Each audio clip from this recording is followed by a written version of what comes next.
मंत्र्यांसोबत पार पडलेल्या बैठकीमध्ये उपमुख्यमंत्री एकनाथ शिंदे यांनी अधिकाऱ्यांना सुनावलंय।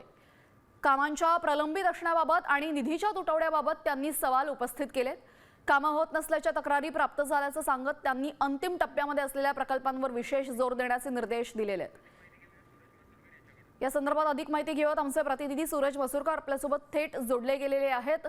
सूरज, या बैठकीमध्ये शिंदेंनी या सर्व अधिकाऱ्यांना सुनावल्याचं समजतं, यामागची नेमकी कारणं काय, कोणती कामं अपूर्ण आहेत?